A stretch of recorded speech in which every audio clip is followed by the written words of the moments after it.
یہ ویڈیو دیکھیں ذرا۔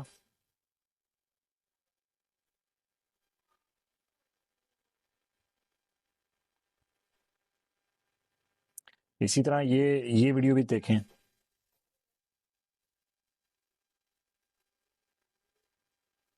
یہ بہت ساری پریکٹسز ہیں جو ہم نے اسلام میں ایڈ کر لی ہیں، جو اصل میں ہمارے دین کا حصہ نہیں تھیں۔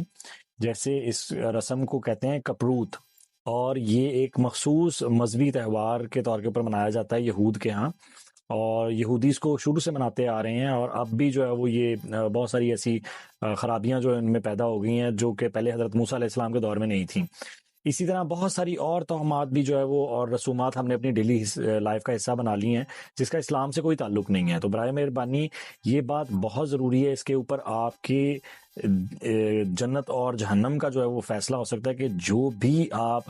اپنی زندگی میں پریکٹس شروع کریں اس کو ایک دفعہ ضرور دیکھیں کہ کیا اس کا اسلام سے کوئی تعلق ہے یا نہیں ہے، کیا یہ بات نبی صلی اللہ علیہ وآلہ وسلم نے کہی ہے یا نہیں کہی، کیا یہ چیز ہمارے اللہ نے ہمیں بتائی ہے کرنے کو یا نہیں بتائی، کیونکہ اسی وجہ یہ اتنا سینسٹیو معاملہ ہے کہ آپ کی کسی بھی ایسی حدیث یا بات شیئر کرنے کے اوپر جو کہ نبی صلی اللہ علیہ وسلم نے نہیں فرمائی کہ آپ کی جنت اور جہنم کا فیصلہ ہو سکتا ہے۔ کوئی بھی ایسی بات کہنا جو اللہ نے نہیں کہی اور اللہ سے منسوب کر دینا، یا ایسی کوئی بات کہہ دینا جو نبی صلی اللہ علیہ وآلہ وسلم سے منسوب کر دینا، وہ انتہائی سنگین جرم بھی ہے اور شدید گناہ بھی ہے۔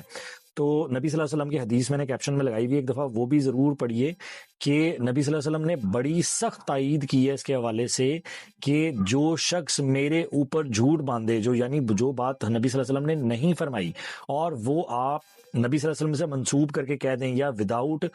ویریفیکیشن وہ بات آپ کہہ دیں، تو وہ انتہائی نقصان دہ ہو سکتی ہے آپ کے ایمان کے حوالے سے۔ تو برائے مہربانی کوئی بھی حدیث شیئر کرنے سے پہلے، کوئی بھی واقعہ بتانے سے پہلے، کوئی بھی آیت بتانے سے پہلے ضرور ویریفائی کر لیں، یا شیئر کرنے سے پہلے یا آگے فارورڈ کرنے سے پہلے اس کو ضرور ویریفائی کر لیں کیا یہ ہمارے نبی صلی اللہ علیہ وسلم نے یا اللہ تعالیٰ نے یہ بات کہی بھی ہے یا نہیں۔ السلام علیکم ورحمۃ اللہ وبرکاتہ۔